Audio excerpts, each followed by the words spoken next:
Hey everybody, welcome to Freedom Path Investor Podcast number 2. Deuce. This episode, we sat down with Alyssa Rispoli and Pat Tanner, a couple friends of ours next door, with Missouri House Buyers. It's a local wholesale company here in the St. Louis market. Yeah, Pat and Alyssa are some rockstar investor wholesalers here in the market. They are go-givers. They're always giving back to the community. So we had a lot of fun with them here on the podcast today. We covered a whole lot here. Jake, what did we talk about here today? Well, Brian, we covered everything from finding a mentor to our favorite deal source to SEO and the whole 9 yards. So a lot of ground was covered in this episode, and show notes will be included in the link below. Yeah, we'll drop some links to some of our favorite resources and a lot of stuff we talked about here today, but we'll get into it here. Here's episode number 2. Enjoy.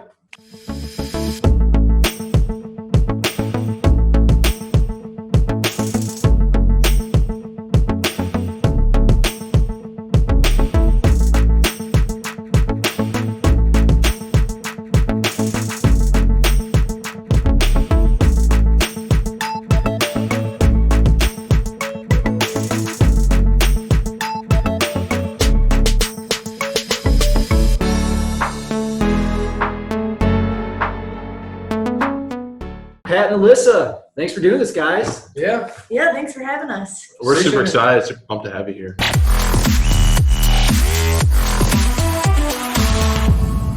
So, we're just in the neighborhood, so I thought we should do this.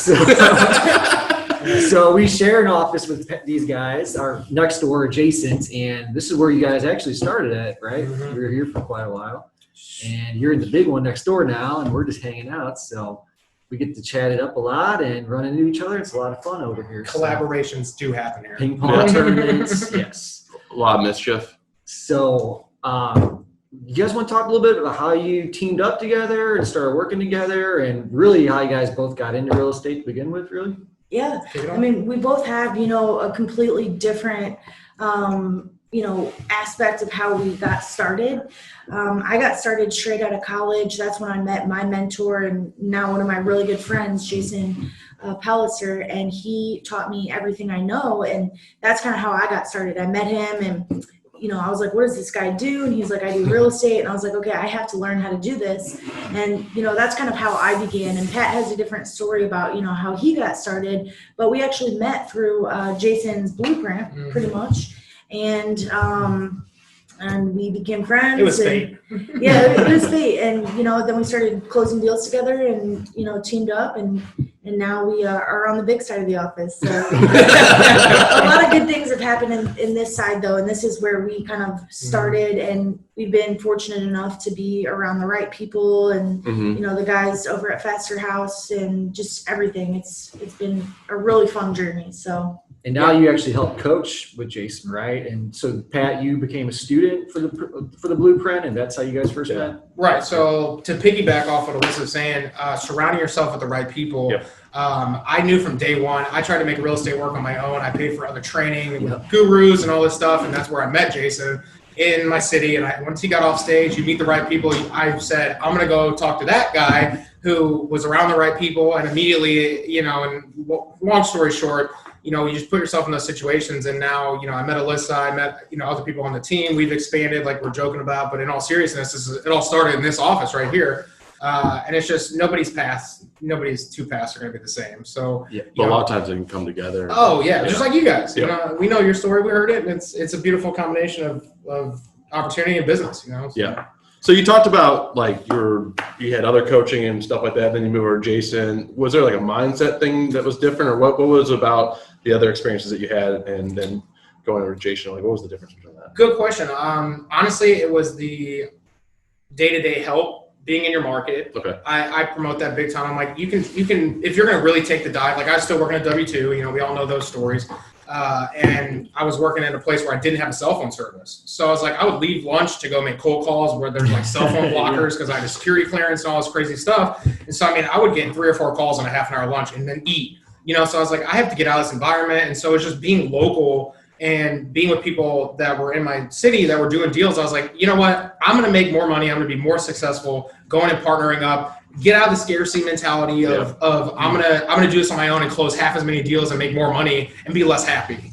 So that was the mindset shift. Like, screw this. Like, let's go copy rather than try to beat. I think Brian and I had a pretty similar experience to that. Like we got like the Fast House group of people. We'll always be talking about those people, and then, it's just I can't say enough about them. But just getting into that group changed our mindset completely. And it was like a cloud just got lifted above off of us, and we were able to make better decisions. Well, I had a similar path to you, Pat. I went out and paid for a national coaching program, spent all my money, didn't have anything left to put into marketing or buying a house. So like I was doing all that guerrilla stuff to get going, and they pretty much like give you what you need and blow out of town. So then you're trying to network with people in your hometown, make the right connections. But yeah, I mean, so I did that and I spent all that money and I did a couple deals from it and everything, but it wasn't really till I surrounded myself with our local mastermind with the Faster House team where we really started to take off, and you're just surrounded with people that are doing what you're doing every day. I had no idea that you guys haven't been doing this longer. So you've excelled very fast. No, it's been a few years. I mean, so like I started in property management in 2017, and then grew from there. Worked with another local investor for being an acquisitions manager, and you kind of did a similar. So 2016, I joined Fortune Builders and tried to get my own business going and everything, working my full-time job and doing the real estate on the side, and it just took forever to get going. And I had a pregnant wife, and I knew I had to get a deal before we had Brody. And I closed my first wholesale like the day my wife is still in the hospital. We just had her kid and we closed the deal the next day. That's a great story. And then life Like happens, but then I finally got an opportunity to get into it full time, working for another investor. Through those connections I made through Fortune Builders. So it was definitely a good investment. I was just laughing because like I wholesaled my first deal without even knowing what wholesaling was. So you can do it. Yeah, exactly. Like I didn't know what it was. I was just like, I was a property manager, and I had this one person, I guess a client that was selling a house, and I was like, all right, well, I'm sure we'll buy it. Like somebody in here will buy it. And then another person was like, do you got anything for sale? I was like, yeah, I got this thing over here. And so I just connected the contracts. And so like we do a little bit of everything. We're focused on building a rental portfolio, and then we have a flipping business for our active income since this is full time for us. So we do some wholesaling and some rehabbing to help pay the bills and make our monthly income. So at first when I got into it, I didn't really know what I wanted to do. I just knew I wanted to be in real estate. Did you guys know, like, were you attracted to wholesaling? You knew you wanted to do that? Because that's your main, core focus, right? Yeah. So when I first started, I did a rehab, and it was completely different than everything that I had thought. I knew nothing about houses when I first started. I went to school for business marketing, and then that's when I met Jason, and I was like, okay, he was like, you're going to go buy houses. And I was like, all right, I'm going to go buy houses. But I never even bought my own house. I was living in a college dorm. And so when I was walking through houses, I didn't know what to look for. They were like, how old's the HVAC? And I was like, what is that?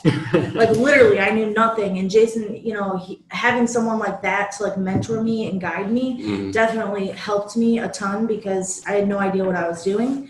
But then I wholesaled, a house or two, and I was like, I like this. And because the marketing, real estate on the wholesaling side of things, it's very marketing, geared. Heavy. So it's a marketing business. And that's what I love to do. I don't like to actually go out and fix houses. I love seeing like the before and afters. I think that's awesome.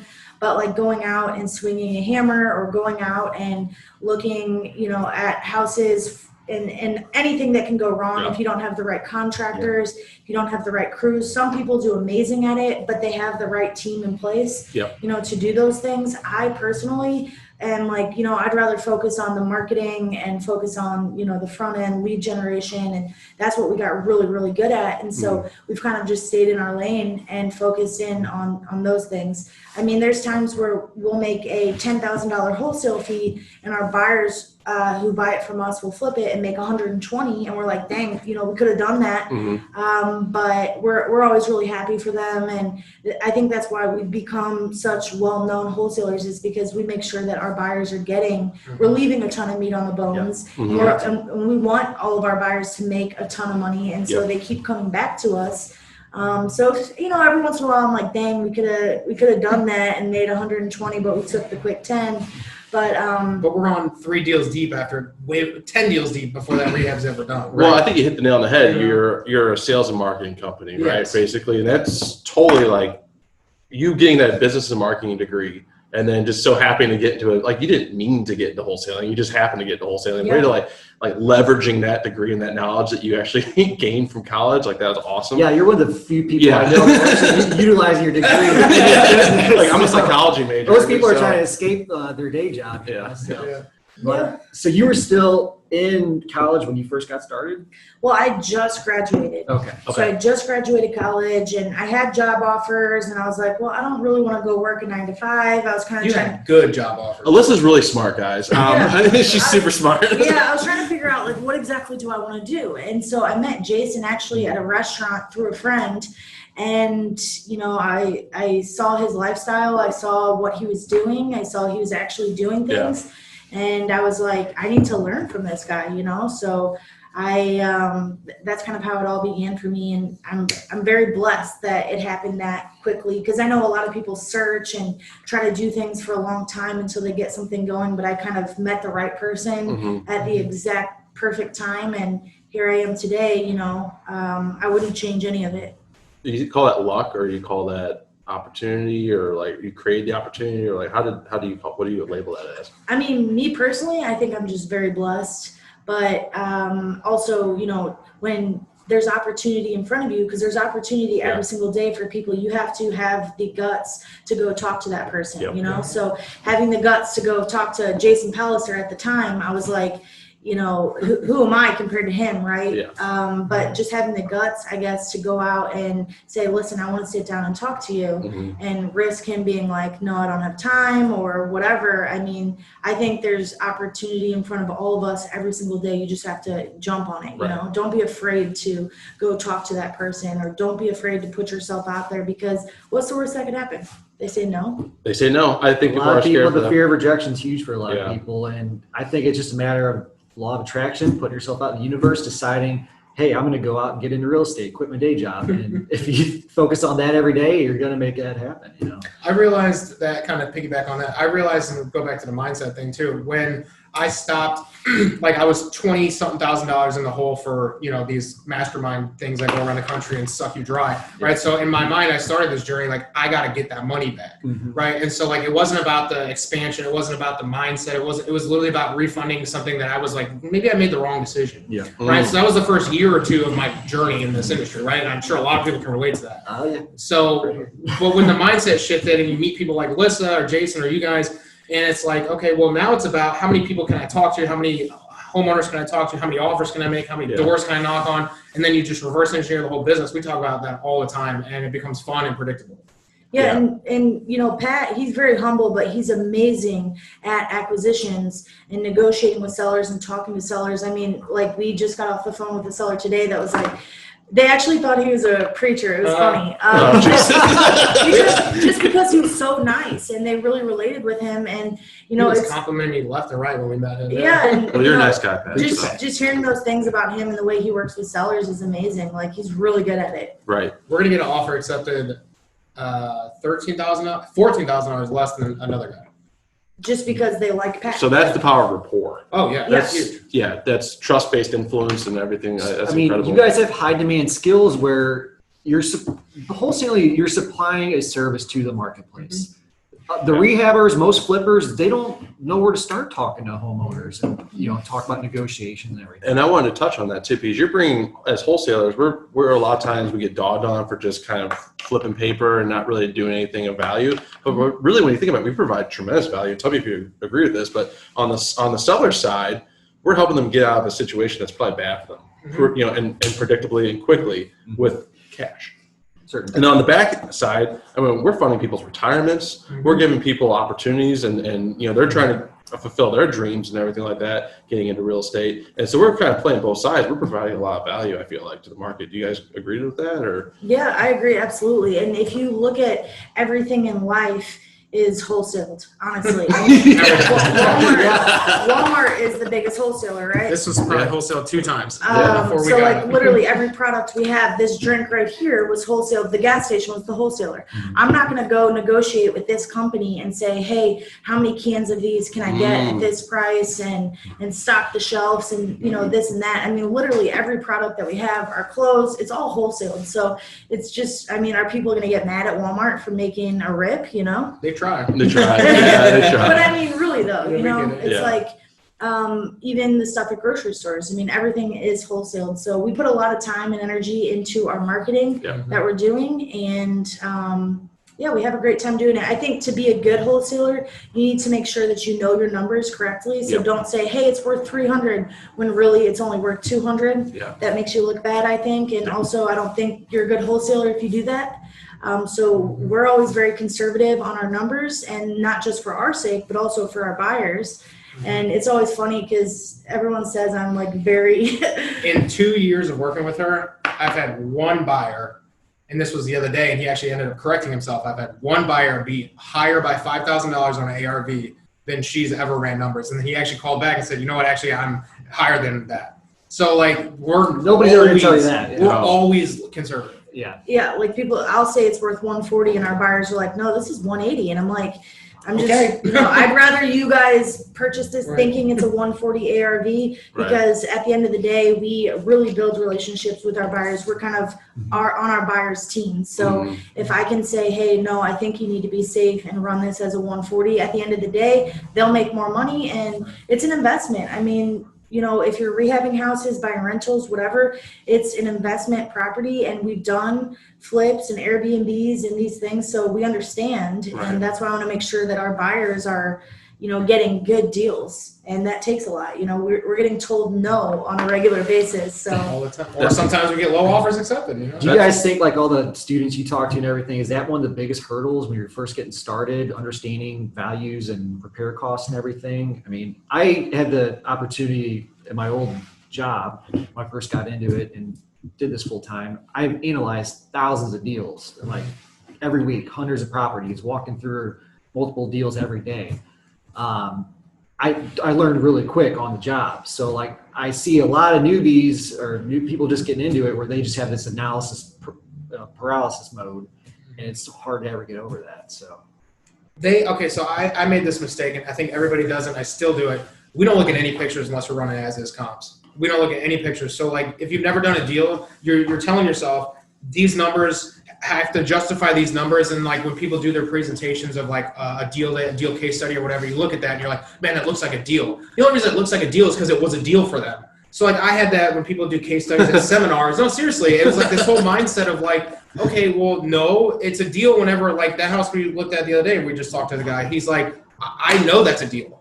And so like it's just kind of coming back around to fruition, or if you will. And it's like you look at the numbers, and the numbers made sense going on that appointment. They don't always make sense going on the appointment. Yeah. You know what I mean? So we bring buyers with us as a wholesaler. Like we know we stay in our lane. We bring buyers with us, and we're $30,000 lower than what they said it was worth. And the numbers made sense for us, being $30,000 less. Yeah. So how much more valuable is that appointment? I think like the biggest thing for new wholesalers, though, back on your question, is not knowing repair costs, because I didn't know repair costs and I did really well. I made over 6 figures. I've wholesaled, you know, over 100 houses in the short period of time I've been doing it, and I was never good at actually walking through the properties. I think the biggest thing, and working with other students, is their mindset. So believing that you can. Things are going to get hard at certain points. There will be a point in time possibly that you're sitting in your car in a 7-Eleven parking lot crying, and you're like, what am I doing? And someone just told you to F off. And It was QT for ask me how to yeah, and you're just like, what am I doing? It's my old job. When you hit that point, you cannot give up, because the only way you can become successful at anything is when you push through those moments. That is what creates champions. That is what separates, you know, the top 1% from the rest of the world, is the people that push through those hard moments. So if you're listening to this and you're feeling like maybe I should give up, I've tried a ton of things, it hasn't worked.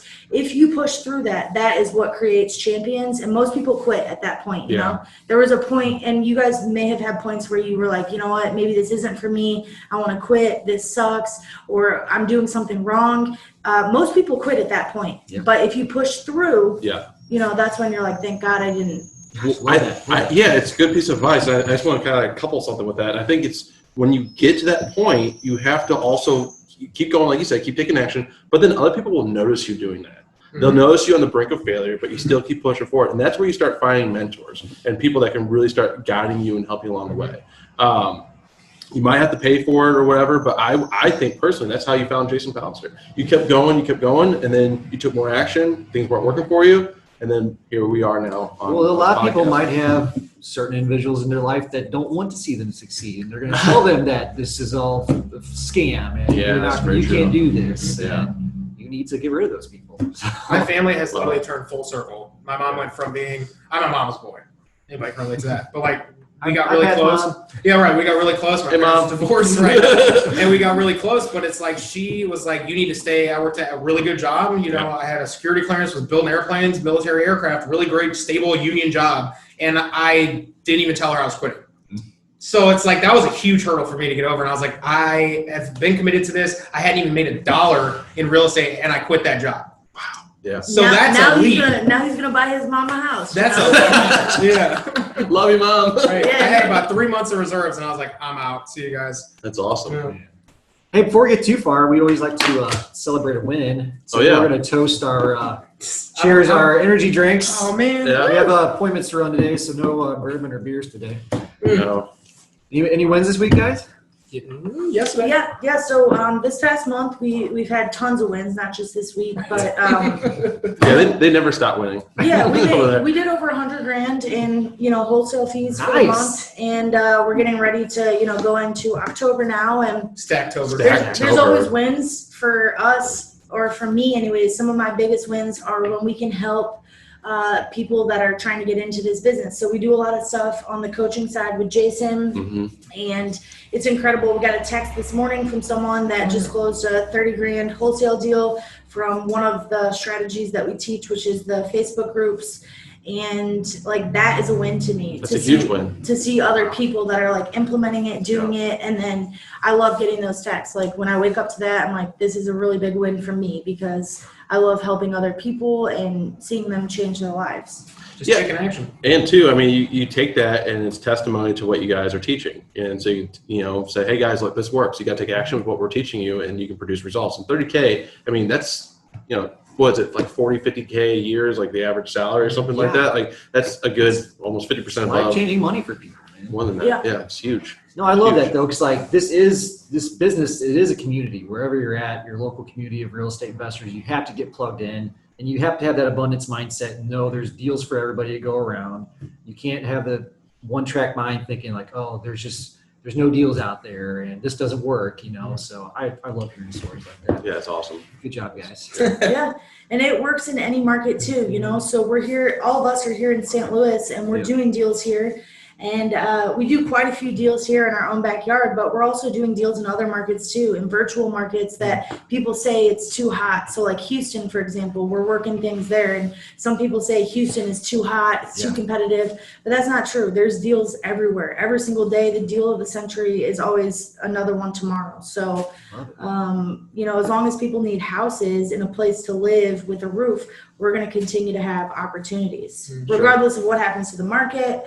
Everyone's like the elections. I was going to say, regardless of who's elected. Yeah, regardless of what happens, as long as people need a place to live, which they do, unless we move to space, which could happen. But then there'd be opportunity out there, right? I mean, yeah, I'd love it. Lots of land on the moon. Lunar deeds, we got them. Yeah, we did get lunar deeds.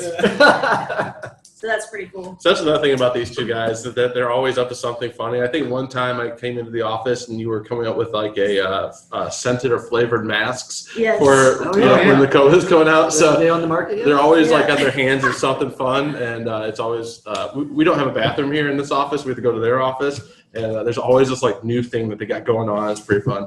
ADD is a gift. Yeah, it is a gift, yes. Last month we were joking around about getting a ping pong table, and then the next trip over there, they had one.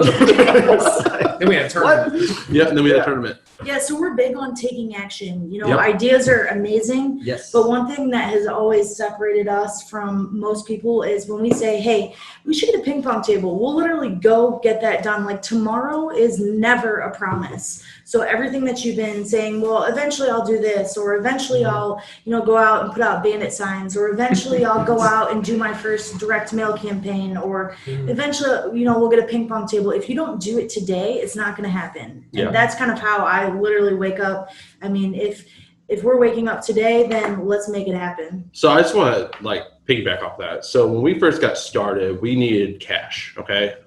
So I had a credit card line, a pretty big credit card line for my other business. And Brian was like, all right, well, I presented that to you and I said, we could do something with this. And it required to basically max out that credit card to get going on direct mail and all that stuff. And basically Brian was like, dude, if we don't if you're saying don't do this, then you're kind of telling yourself that we don't have what it takes to actually perform. And I was like, shit, you're right. Okay, so let's go max this on the gun out and let's get going. And our first deal from that direct mail paid for that entire credit card bill. And it was just it was a relief to me. Look at my wife, hating me. So that's it. Yeah, I'll come around. Literally one deal can change your entire situation, no matter what it is. Yeah, it changed our mindset about this whole operation and everything like that. But I'm, just basically taking action, and you might as well do it now. Well, we had to. We started our flipping business the week before the COVID shutdowns, and we had no pipeline. We were like, we got to pump some leads in there somehow. So yeah, we had to make a big investment to get that going. Yeah. If you live your life, if you knew you only had a week left to live, what would you do differently?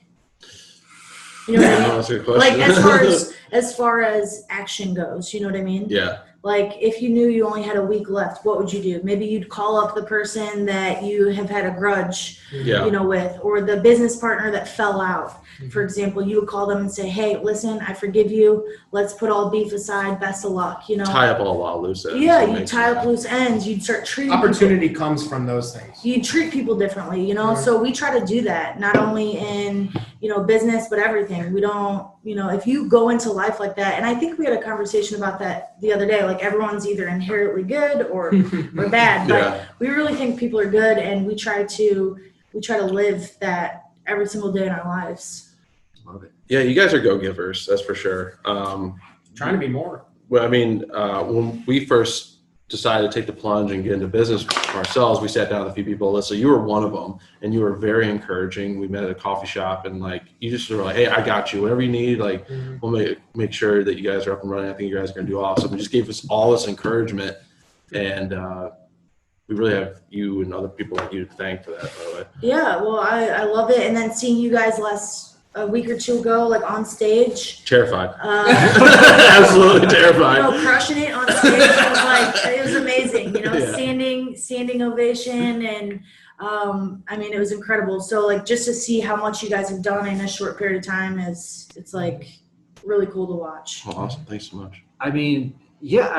Just to put a bow on that, we knew we could do this business. We've been full-time in it, working jobs within real estate. We just never, for some reason, thought we could go out and do it on our own. We thought we needed somebody else's capital for marketing or whatever to take down deals. So once we realized we could put that together, it's there's no stopping us. Yeah. Now they're tearing down the house on stages across the country, and slow down.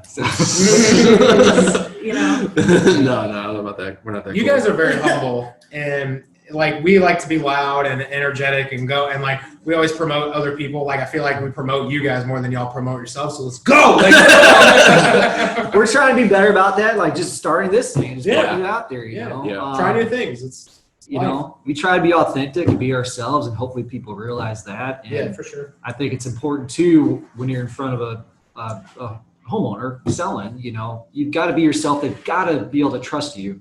They get 100 postcards in the mail. They could sell to anybody. They gotta like you and trust you to do business with you. So we try to treat every lead like that, and it's working out so far. So you guys are ninjas at sales and marketing. We could talk about hundreds of different strategies all day long, but what do you guys want to talk about today for really, you say you talk to so many different people, and a lot of them have the same question. So we have a bunch of Facebook groups. We have a ton of, students that we get to work with. And I see a question come up a lot about cash buyers. So how to find legitimate cash buyers. So not people that are going to pull out the day before closing or get your property under contract and then try to sell it to their buyers. Nobody wants that. How to find like legitimate cash buyers. Can I stop you 1 second? That happened to us. It happens to everybody. It happened to us. Yeah. We're both, we would think we were seasoned enough to not get caught with that. And so we're. You saying you pulled out? No, we didn't pull out. Oh. Someone else pulled out. I was like, the Someone day tried- of closing. day of closing. Yeah, we got an email from the top Scrambled company. to So closing. yeah, exactly. Yeah, I remember that. And so finding legitimate cash buyers, real estate is a people business. And if you're going to be in the wholesale side of things, Yeah. we try to focus on our buyers first, because if we know exactly where our buyers want houses, then that's where we're going to target. So a lot of gurus and people out there say, hey, go out, buy the high equity absentee list, start mailing it, start doing bandit signs. But in our opinion, that's kind of wrong. We start with the end in mind first. So let's go out, let's build relationships with the best cash buyers. Let's become good friends. Let's see exactly what they want. And then let's go target those areas, because as wholesalers, we have to have like the end in mind. Yeah. Otherwise we're going to flip the house ourselves. So that's kind of how we start with, where do our cash buyers want houses, and then we're going to go out and get it. There's no guesswork. So Right. like we might be untraditional. So anybody watching this who's never done a deal wholesaling, They are untraditional. you see a lot of people lock up properties. You see a lot of people lock up properties and blast them out with no end result. Like they don't know what they're going to do with it. To me, it makes me sick, because like I'm going to stay awake at night. I'm going to sell to somebody I've never met, if I even sell it. And it's just, in our opinion, doesn't make you feel good. So do you guys have like some sort of concept of, okay, this is a good rental property, this is good fix and flip? Like, do you know those numbers, or like where your buyers want to be and stuff like that? Yeah, we've gotten good at that over time. I wasn't always good at that. Okay. Like I'd walk a house and be like, this would be a good flip. And it's in like Jennings, or somewhere that's not a good flip area. But you grow and you learn that kind of stuff over time. But if you sit down with some big, legitimate cash buyers and ask them, hey, what are you looking for? Are you looking for rentals, flips, what areas? Just asking them those questions and saying, I'm going to go out and get that for you on a silver platter. So real quick, I know you want to say something about that, because you kind of got your first wholesale deal that way. Yeah. But backing up to the Jennings thing. So for people who don't know who Jennings is and all that stuff, or why Jennings isn't a good place to do a fix and flip, it's because it's low ARVs. And 20, a lot, 30,000. and a lot of FHA buyers. So it's tons of inspections. There's 90-day seasoning periods to be able to qualify for that kind of loan to go sell it, or for you to be able to sell it that way. So that's why those aren't really good places to do fix and flip. Yeah, I'd be walking houses in Pine Lawn and like the Triangle of Death, and like, hey, and I'd be like, hey, this might You ever be done good that for on a you. map? There's a few triangles. Spanish Lake's got a triangle. Yeah, Yeah. I used to walk We houses ended up there and be like, well, this might be a good flip if we can get it at, Right. $2,000. but you just gotta know your areas too. Right, but I mean, you could still wholesale it. There's still like hedge funds will buy in those areas. Yeah. Local landlords will buy in those areas. So that pretty much. This entire business comes down to working with having the right communication with somebody who owns a house that needs to sell. Yeah. That's it. That's the whole business. So this whole reverse wholesaling concept, if you want to put a label on it, is this something your mentor taught to you, or is this something you just figured out over time? Like, hey, I'm doing it wrong here. Or? It seems like it could be intuitive, but Yeah, it's a mix of both. I mean, he tells us if you know what everyone wants, then you can turn every property into a deal. So that's one thing that he focuses on. What do people want? Go get it. And so, I'd say, it's something he teaches and pushes on. He says, what if you know what everyone wants, then, be the most valuable, bring those deals to people. And, finding legitimate cash buyers is something that we're big on, and we want to build those relationships because people ask, well, how big does my cash buyers list have to be? Do I have to have 2,000 or 5,000 or 10,000 people on it? No, you could have 2 or 3 legitimate cash buyers and sell them 5 to 10 houses a month and be doing just as good as the people that have a list of 10,000. Or better, in my opinion. Easier, better, smoother. right. transactions from start to finish. Well, I agree with that because there's a few different kinds of buyers in different Sure. categories. Like there's your burr buyers in different areas, or multifamily buyers in different areas, and stuff like that. As long as you have like a good one or two of each one of them categories, you're going to do just Good fine point. as a wholesaler there. Yeah, I've always said, I'd rather have a short list of a dozen reliable buyers or 100 buyers rather than some of these guys that got lists of 10, 15,000 people. Yeah. And they blast it out, and most of those people on their list are just tire kickers. They're never going to buy a deal. Yeah. Yeah. But I will say though, sometimes you have something that you don't even know what to do with, and I missed out on a $62,000 wholesale deal. I had an option contract on an apartment building in downtown St. Louis, fully occupied. I know. And at the time I was working for another investor, so I was the acquisitions arm, and then he sent it out and everything, and we couldn't find any buyers. The options contract ran out. I had it for I think $250, and then it sold for like $3. I think what would that math be? $312. As is occupied. Yeah, exactly. Yeah, exactly. 24 unit apartment building, and I just was sick. So as you keep going, though, sometimes you do need those larger. You be able to blast out to a larger buyer's pool, because then you start developing new relationships. I would have bought that. Thanks, bud. I know you at the time, though, right? Yeah, I know. That's what I'm saying. I think if I had it now, we've killed it. We've done more. Yeah, it's okay. Live and learn. But Live and learn. quick story, I got my first wholesale deal because I was really spinning my wheels getting started. I was trying to canvas all the St. Louis area on a very small marketing budget. So I was doing bandit signs and a very small list of direct mail. Okay. And somebody wise told me, like, look, man, start in your backyard or like one neighborhood where you have a solid buyer. Yep. Right. So my first coach I had, I knew he'd buy a rental in Afton if I found one. So I put all my signs out in Afton, did all my marketing efforts in there, and I finally got my first deal. And from shifting that mindset, that strategy, I mean, it went from like, I went months without my first deal to that happened within like a matter of weeks, Right. So that's anybody listening. That's my advice. If you're just starting out on a small budget, like hyper focus on an area and know you have a good buyer, like you guys were It saying. only takes one deal to change this whole thing. It becomes Exactly. factual. Yeah. You can just repeat it. If you know how to make, we say this all the time, if you know how to make $5,000 as an entrepreneur, you can make 5 more. If you know how to make 50, you can make 50 more, and you can repeat the process. It's proof of concept. Love it. Yeah, because I always, like, my dad always told me, I would always be like, I want to make $1 million. I want to make $1 million. And he would say, like, make $5,000 first, learn how to make 5,000, repeat that, and then figure out how to make 10,000, and then figure out how to make 50,000, and then figure out how to make 100,000. And, once you start doing that, it really does become factual, like you said. Awesome. So what are some ways you guys are growing and cultivating your cash buyers? Yeah, so if we got dropped into any market, you spin us on a globe and just drop us, the first thing we would do is we would go to Google. Google is, the biggest search engine in the world. And what we would do is, so if you dropped us in Charlotte, North Carolina, there is Charlotte, North Carolina, Yeah. right? Yeah. Okay, just checking. I'm really bad at geography. It's okay. That's how good she is. She doesn't even know where that is, and she knows she'll make money there. Yeah, so, Exactly. Yeah, so if you just dropped us in Charlotte, North Carolina, the very first thing we would do is pull up Google on our phones or on our computer, whatever, and we would type in "sell my house fast, Charlotte, North Carolina," or "we buy houses, Charlotte, North Carolina," or "Charlotte, North Carolina home buyers." Sure. And we would go through the entire first page, and we would call those people that are showing up on the first page of Google. And we would say, hey, can we sit down and get lunch with you? Or can we take you out to coffee? Or, we are looking to do a ton of marketing in this area, and we want to make sure that, we build good relationships. Clearly you're doing something. And we would sit down with all of the people on the first page.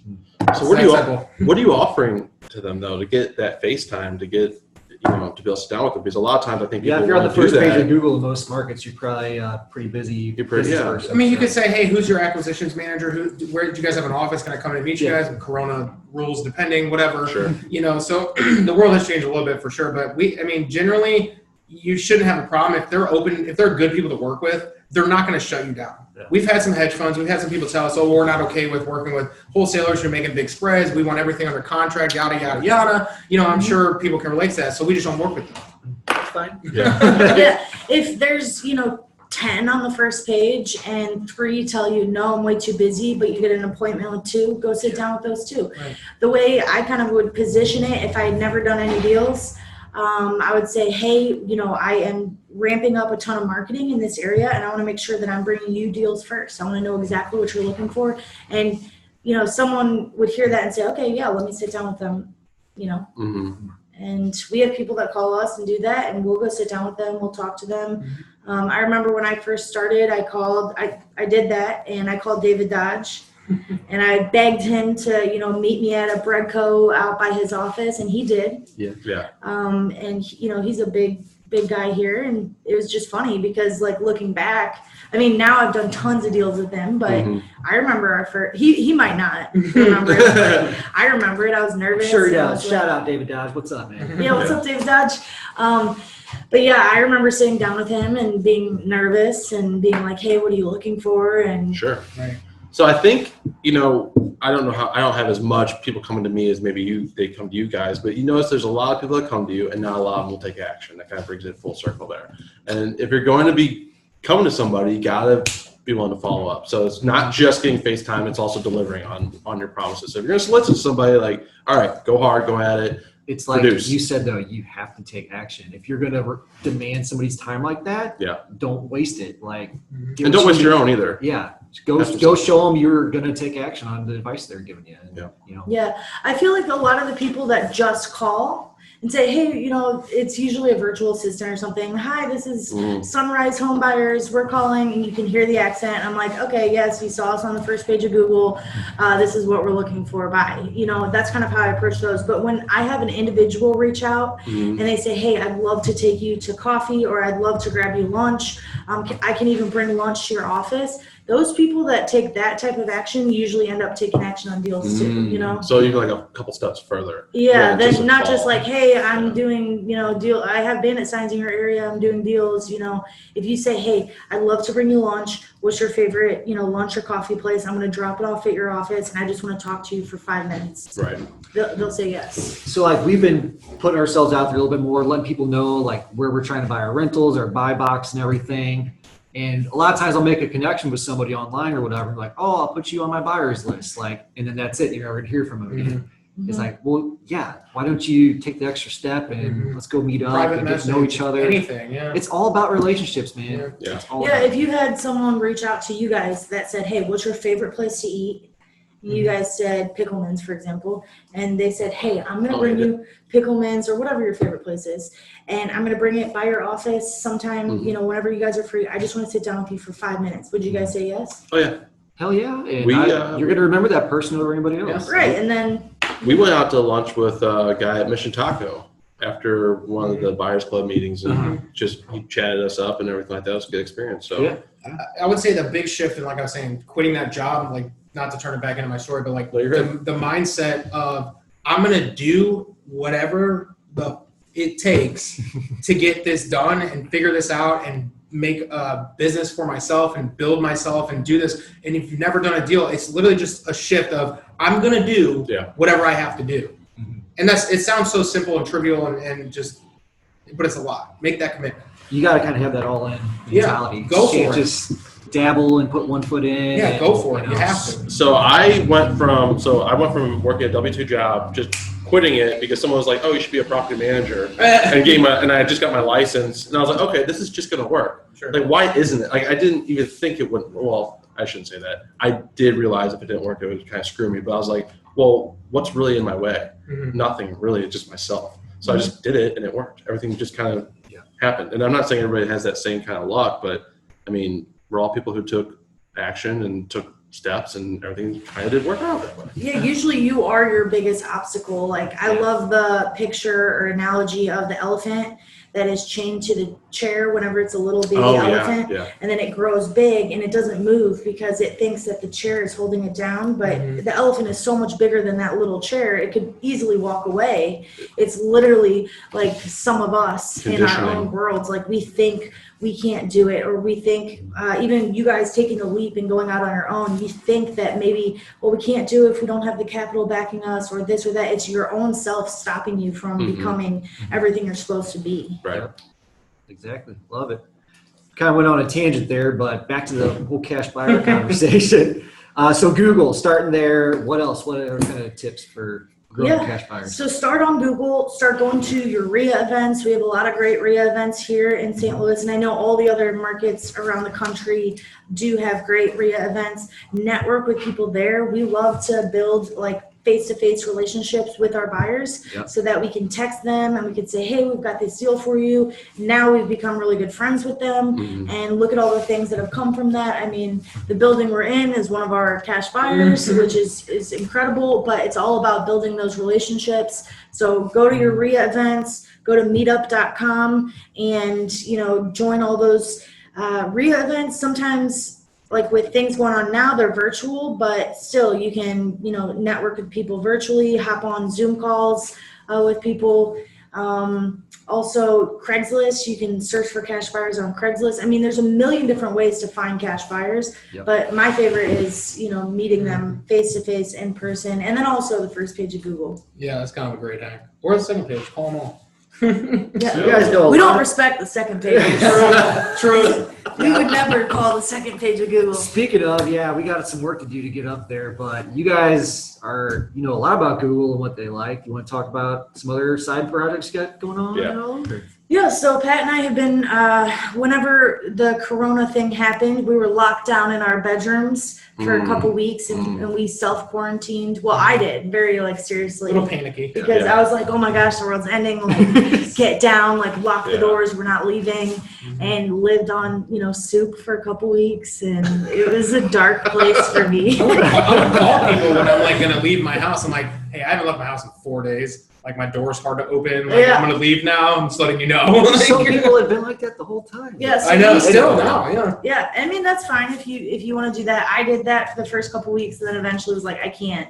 Like I need to die rather than live like this. Yep. You know, I have to go out and like see the world, see the air. Who wrote down that everyone has to live to be 100? I don't know where that's written anywhere. Like, I'd rather live free. So Corona downtime. You guys got this idea for this side project here. Yeah, so we started diving deep into SEO, and we've been, you know, working on our own SEO here in St. Louis, and then also, you know, some other markets that we're tapping into now. And the leads that we get from our organic SEO are amazing. People reaching out to you, in our opinion, those are some of the best leads because we didn't send direct mail, we didn't call them, we didn't put up a bandit sign. Well, I mean, it's similar to a bandit sign, except someone that actually searched sell my house fast, your market. So the whole point of this is you need to be there when people are searching that. And instead of paying thousands of dollars for PPC or Facebook ads or anything like that, you need to start doing it organically because that's where, you know, people can see ads. Sure, you'll make money off PPC, absolutely. If you have thousands of dollars to spend and test and go through all that, it's a great idea. It jumps you there fast. But organic SEO is forever. It's a long-term play.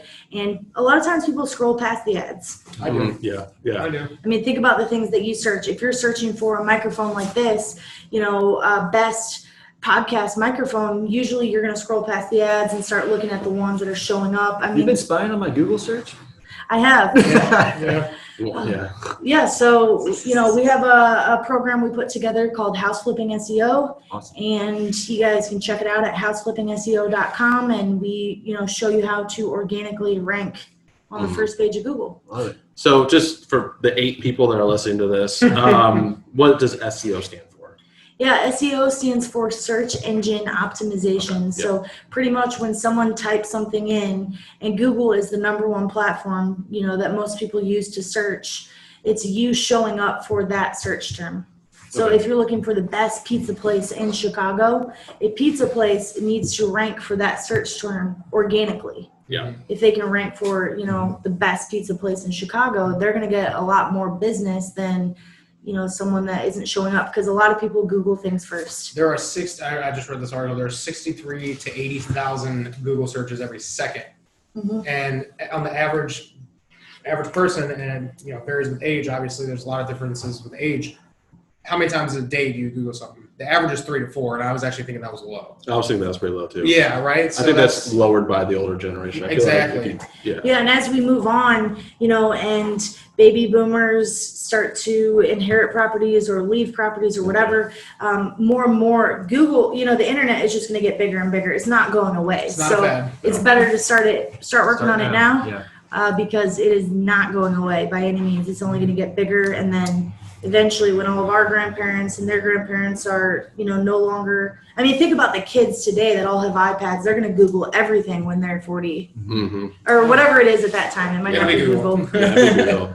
So, I mean, like 10 years ago, every investor was sending out direct mail. Like people, and a lot of people still are. It's one of our core marketing strategies. Yeah. I mean, do you think online, Google SEO stuff's going to be replacing that eventually, or it's just something everybody needs to be doing? Do you recommend this to, anybody or more advanced investors? In my personal opinion on the mail system as a whole, I think the door-to-door mail is going to disappear anyways. Yeah. So, I mean, take that with what you want, but the internet's not going anywhere. I kind of disagree. I think the mail system has been around for a long time, and it will continue to work. I think people love getting stuff in the mail. Right. Like, I love getting stuff in the mail. It depends on the market. It depends on where you're at.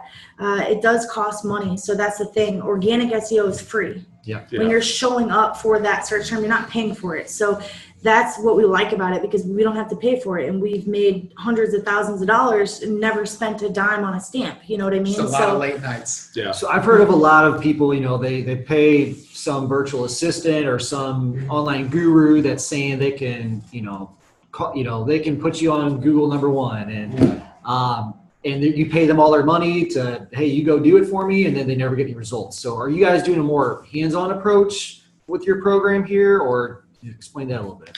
Yeah, so with our program, we don't guarantee the first page of Google. We can't. It's impossible. We've talked about this before. Anyone that guarantees you a first spot on Google is lying or scamming you. So, we're completely honest and straight up. We cannot guarantee that. It'd be like guaranteeing that your first child's eyes are going to be blue. There's so many variables. You pay a lot of money. They change the Google algorithm 8 times a day. Yeah, there's so many variables that go into it, so there's no way to guarantee it. Pretty much what we show is what we know works, not only for ourselves, but other people that we've worked with and helped. And it's a process. SEO, you don't just show up the same night. That's why people like to pay for the PPC, because pay-per-click, you can show up the second you press go on those ads. So organic SEO is definitely a process. It could take 6 to 12 months to really get you to start ranking. But we know what Google wants. I mean, Google wants relevant content. They want easy to read content. Yeah, they want things that are mobile friendly, that have fast load times. I mean, you can go to Google and say, what do I have to do to rank? And it'll show you some of the top things that Google looks at on web pages to get you to rank. So I don't think it's for super newbies. I think, but you should get it started regardless. If you plan on being in this business for a long time, it's something that you should definitely have. Get your domain. If you don't have one, buy a domain right now, even if you're not ready for it. Buy a domain. Well, just laying the groundwork, getting it started. Yeah. Like when my first round of coaching, I remember they taught, you want to have at least 5 different marketing channels. You guys you're teaching more than like 30 of them. Yeah, we have like 57. Yeah. It's in the 30s for sure. So, I mean, for somebody just starting out, I don't think you're not teaching them like, well, just get this course and get your Google SEO going, and then just all the leads are going to start pouring in. I think you guys are teaching it takes time. Stuff first, you have to do some other forms of marketing to supplement it to get going. Yeah, for the students that we teach with Jason, it's the whole goal is to get you a deal as fast as possible. Yeah. So, we're going to go out and take a less expensive approach, like pennies to get that deal. You're going to close your first deal, make 10 to 20 grand, and then take a portion of that to start pumping back into your marketing. Yeah. And then you can start getting into the direct mail and the models that work and have always worked. And they just cost a little bit of money, but then you can start closing deals, taking 20% of your profits, putting it back into marketing, and then it becomes really a machine. But you have to get to that point first.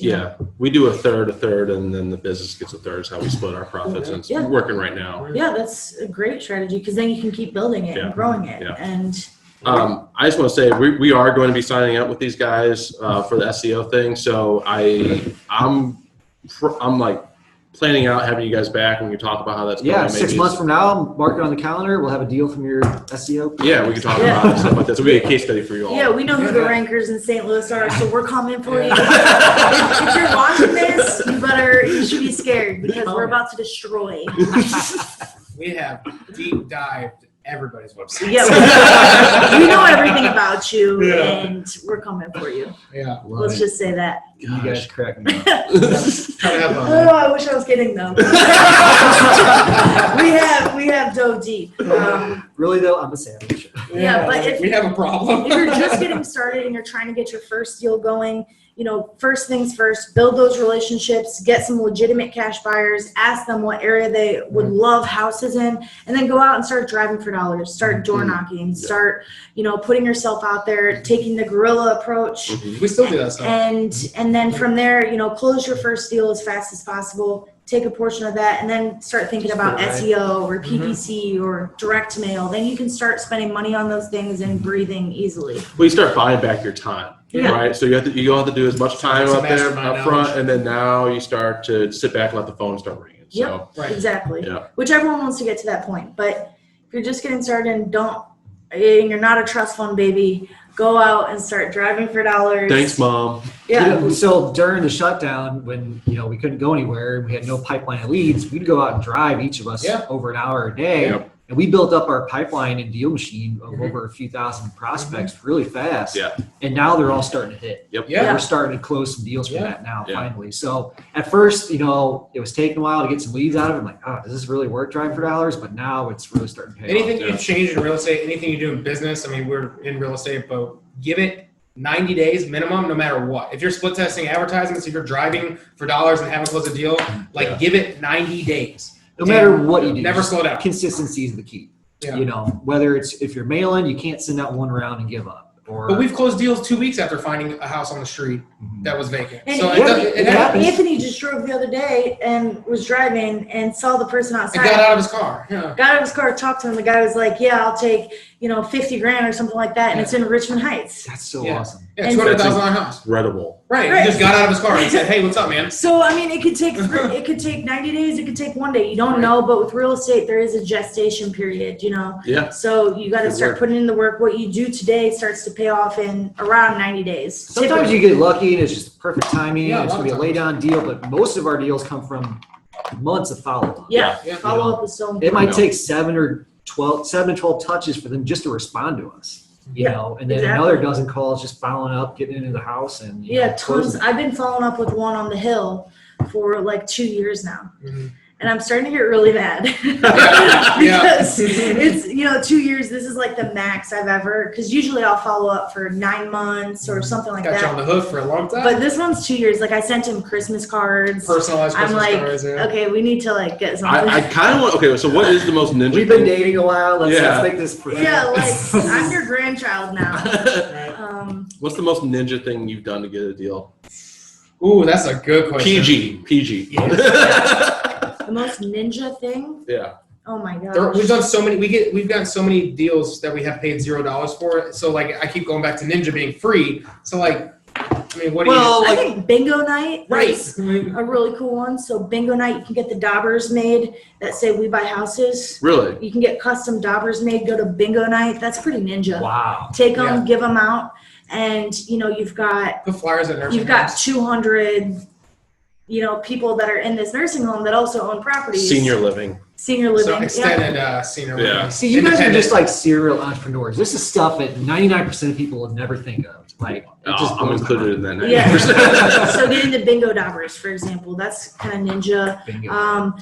We like to network at pawn shops. That's kind of ninja. So we'll take a stack of our business cards into the pawn shops all around here because, people that are going in selling items are in typically a distressed situation. So we'll ask the owners, hey, can we leave a stack of our cards right here? And they always say, yeah, they don't care. Yeah. I've never had anyone at a pawn shop tell me, no, you can't leave your cards here. They're always like, yeah, go ahead. They're entrepreneurs. They get it. So, going into pawn shops and networking with the owners and then seeing if you could put a bandit sign in the front, because usually there's a little bit of grass or something like that. Those are some ninja things. Becoming friends with the guy that works at Quick Trip that parks there every single day at a busy Quick Trip, asking him to put, a bandit sign on wheels on the back of his car, give him an extension, pay him a couple $1,000s per closed deal. But if he is there on the corner every single day parking his car, why wouldn't you, get either a bandit sign on the back of his car, have him put it up in his car every day, or Because Quick Trip will not allow your bandit signs in the grass. right. So there's you just Found that gotta get You creative. can get them with for a it. couple of days. Yeah, we can't even leave it out there for a Yeah, couple you got to take it 24 hours. I swear wait, that honey, we did not take it down. gas is only 140. We buy houses.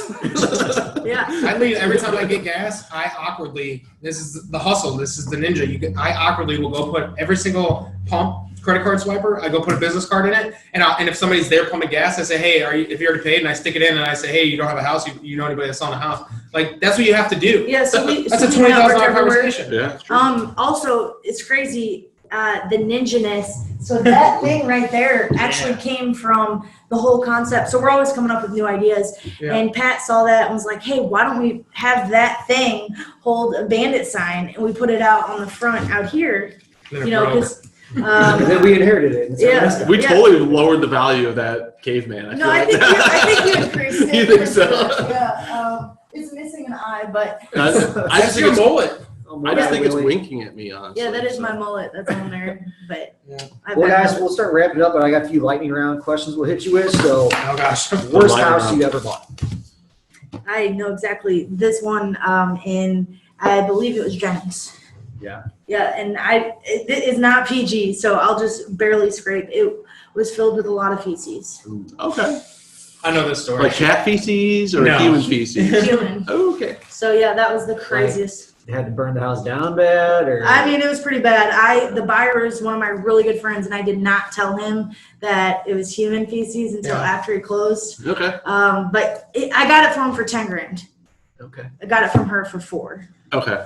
And so, he thought it was hilarious because he didn't care. He was buying it for a rental. Yeah, Squatters It in smells there. like money.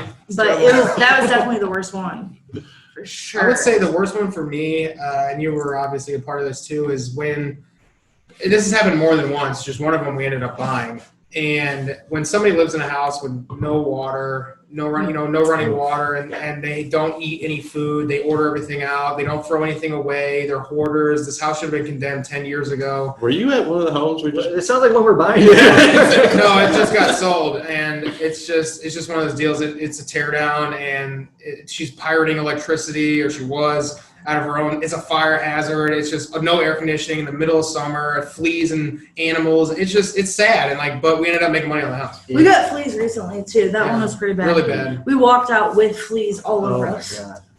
It always is amazing to see somebody who's living. That was really bad. We took our shoes and socks off in the middle of the street. cool. Yeah, the just fleas. goes- Yeah. Each other It was down. bad. Yeah, it was Yeah. really bad.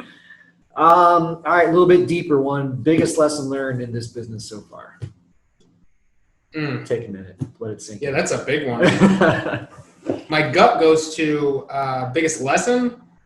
Mm. Is that from a position of failure? Yeah. Whether it's you had Wherever you a, want it to be, big guy. Yeah, sorry, man. I always have you follow-up got taken to questions. the cleaners. It was a loss, or just like a epiphany you had. My biggest lesson learned is it's all about the people. At the end of the day, it's all about the people. So beyond houses, beyond everything like that, if you are positively impacting people, going into the house saying, hey, regardless if I purchase this house or not, I want to help you.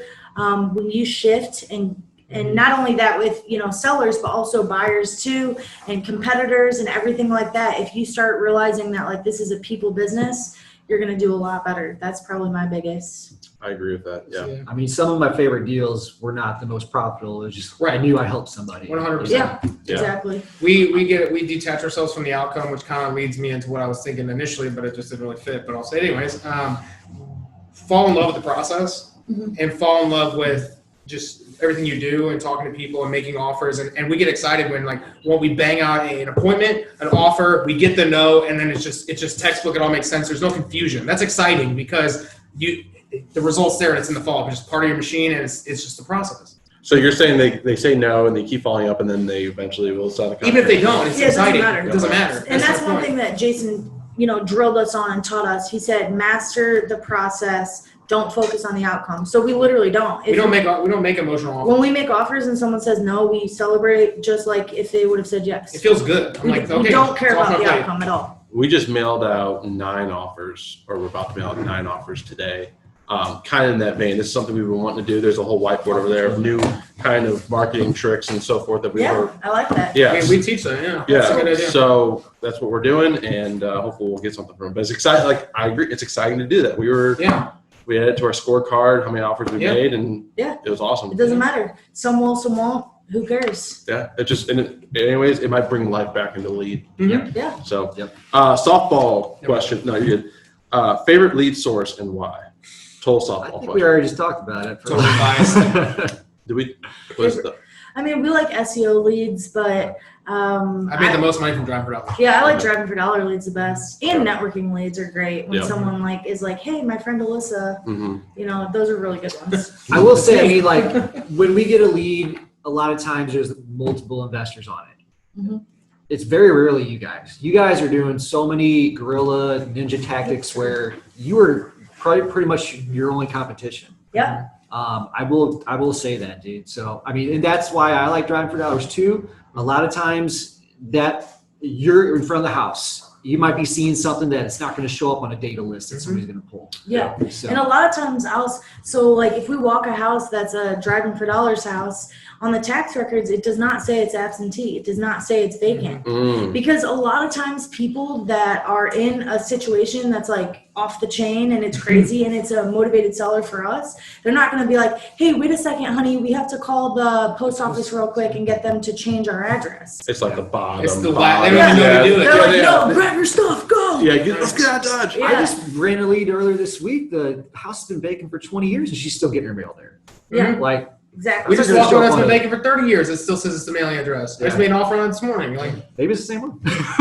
Speaking of drive for dollars, one of the most frustrating things for me, at least when you're doing drive for dollars, like you just canvass this entire neighborhood because you use Deal Machine. Deal Machine has the map and it sees where you we drive. got a better app. You got better? Oh, Yeah, we do. Well, we're not affiliated with them, so Yeah. okay. Anyway, so when you don't hit the house that someone else bought, so you're like, I drove that neighborhood, and then you see it on Facebook or something like that being marketed. Oh, do you know how many leads in our system get blasted out?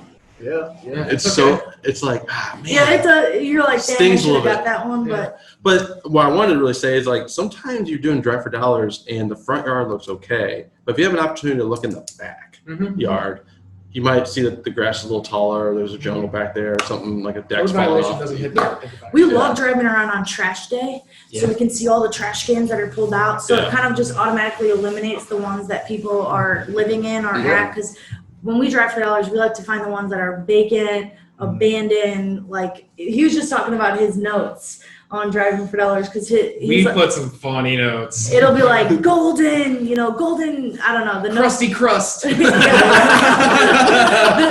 I think somebody's dead on the floor. Maybe we should call the neighbors. yeah, like golden crusty crust in all caps. Like, Well, our like notes are the pretty layup interesting. one's always like tall grass. Yeah. And then maybe people just look for that. But then, well, maybe the neighbor's cutting the grass for him. You look a little bit closer, like, oh, the paint's flaking and all the shutters. And like, If it's cut by a company, if it's got big wide tire tracks, those make it on my list all day. If that house looks like crap and it's got big, ride-on lawnmower tracks, because most people don't have those for small yards. No, you're right. So that's a huge flag to me. Or at the very least, maybe they're of a certain age. Yeah, and they're paying for it. Yeah, and they want Right. to move on, and they're getting ready to do that. So But yeah, trash day is amazing. trash day is amazing. So, yeah, I mean, usually if you're driving neighborhoods a lot, or you live in that neighborhood, but like, do you look up on the, the county websites or Yeah. anything to find that? Yeah, you can type in like whatever area you're in on Google, back to Google. For life. You can search like Richmond Heights trash day Yeah. You can And literally you'll- find out anything you and want. you'll find it and then just drive around on trash day at trash time and you'll see all the houses that don't have their trash can pulled out. Then look at those ones differently. I just thought of a new strategy. You want to share with us? You guys are always thinking, no, Yeah. you can hold on to No, it. because it's kind of backwards. So like when the trash cans are out, sticky note them. That's You never awesome. have to walk to a house. They're gonna get it. They're gonna see it. Never Yeah. get it. So, or they're going to do this. They're going to take it and they're going to. Here, I'll They open it. That's fine. How much does that sticky note cost? That's fine. All right. Yeah, you can network with the trash guys. I thought that's Yeah. where you're going with Yeah, sorry. your strategy. So Trash man, Yeah. postman. turn them into bird dogs. Yeah. Yeah. Turn your trash guys into bird dogs. Well, this is supposed to be a lightning round, and so we kind of. I got one more. Do you That's got it. any more, Jake? I did. I do not like the lightning round. No, I feel like we already answered these questions. No, so. but anything Hit else, it. All right, one more deep one. So, we're all relatively young here. We're trying to build a rental portfolio over the next 5 years where it's going to replace our active income and then kind of just reassess things after that. So what's the end game for you guys? Is it wholesaling for the foreseeable future? You want to shift focus at any point? Or We get asked this a lot. Yeah. We go where the wind blows, For me, anyways, the whole entire world could change in a year. I hate planning things out like a year, 2 years out because like so much can change. Like I hate when people are like, hey, you want to go get dinner next weekend? And I'm like, I don't know. Hit me up 12 hours before. Please. Yeah, I'm like, will the world still be here? Yeah. Like, I don't know. But I mean, the truth is for us, yes, we want to get into passive income. Eventually, we want to get into rentals. We're starting to look at it this year. But right now, I'm in no hurry. We love wholesaling. And we're also doing a lot of things online. So to us, it's like digital rental properties. And so that's one thing that we've been building up. You've already got multiple streams of income where you're like, well, right. Why would I put all that work into the house? I think I'm gonna like you guys sense, know I'm personally gonna run for governor. So I think you're right here. So the long-term plan for me is to become the governor, and I'd like to drop a couple albums. I rap and sing. First rapper, governor. Yeah. So I mean, I have big plans for the future. My God, every time I'm around you, like I can't help but have a smile on my face. Like, just because the thing is, I'm serious. I know she's serious. Like I know whenever you guys do eventually get into rentals, like you'll crush it, you'll kill it on that. You'll like make it seem like no one else knew how to do rentals before you guys. Right. That's why I'm in no hurry. Yeah. Like some piece of legislation could change. Like look at Berkeley for St. Louisans. Like what do we even know? Like money shifts and things change. Like when I bought my first house, I had no idea how great of a rental neighborhood that was. I had no idea. You guys know where I live. Yeah. Great rental area. Had no idea. Home. Had no idea. Right. So it's just like you never know. And we tend to just really trip and fall intentionally into where we want to be. Yeah. And so we're just in no hurry to just like do it if we're not really in love with it. I mean, you gotta live and learn a little bit. Like when I first got into this, I just thought I wanted to do everything real estate, do these big fancy rehabs, and I did a couple. And I was like, this is not as much fun as they make it out. I've done one rehab, and I don't want to do it. So like, damn you, HGTV, lying. I'm good with like one at a time. And I wish that HGTV would call me and film like my rehabs. Right. Because I was literally in a car at 7-Eleven crying, like eating chicken from Matt Hayes probably. And I was literally just like sitting in the car crying, and I was like, what am I doing? Yeah. And like HGTV does not film that. They need an HGTV for a wholesaling business. Yeah. Like I think that'd be really entertaining. Let's just start our own pilot and they'll pick it up. We wanted to do like an MTV Cribs version of the houses we walked. So we started filming, like we walked into a house we did in Richmond Heights, and we're like, yo, welcome to our crib. And powers off. Yeah, powers off. And we walk through and show all the weird things and kind of make like a cool MTV Cribs version of rehab properties. It sounds so ridiculous, but I feel like it's going to happen. And if you don't do it, someone else. We should just do it on YouTube. Like that's where it's going to go. Yeah, that's where it's going to go. Yeah. Because we thought it'd be really fun, and he always likes to say, "Who wants to open the fridge?" Yeah, I'll tell to somebody who's like, if they're the owner of the house and they haven't been there in 5 years, and I'm like, you want to open it? Like that's what I mean. Yeah, you gotta have fun. If you open a fridge in a house that's been vacant for like 2 years, I don't do it. I did a walkthrough with a local investor once, and I was a rookie. And I opened the fridge, and it just like everybody hated me. It's like a habit. It's almost a habit. It is. See, like what's in that toilet Dale opened? High Ridge? Yeah. Yeah. He opened it and was like, those people ended up using a bag because the toilet was so full. Oh my gosh. Yeah, and we're like, who's gonna open the toilet? On that note, I think it's a good spot to end, guys. Yep. Yeah. Absolutely. Thanks for doing this. It's much fun. Yeah. Awesome. We're excited. Yeah, for sure, guys. Thanks for having us. Keep tuning into your stuff. All right, so we'll drop the link for your SEO thing. 2-day blueprint. Yeah, 2dayblueprint.com if you want to hit up our mentor who got us going. Highly recommend him. Okay. Amazing guy. You guys need to call him too, honestly. I saw him playing ping pong one time. You got scared. And I got totally intimidated by this man. He comes running. I think it's a bomb. I don't know. We're going too far. He's on a bike. Yeah, he's pretty intense. He's a ping pong king. So awesome. Yeah, you really don't want to battle him, but. Okay. All right, guys. Thanks again. Awesome. So we'll do this again soon. Bye, everybody.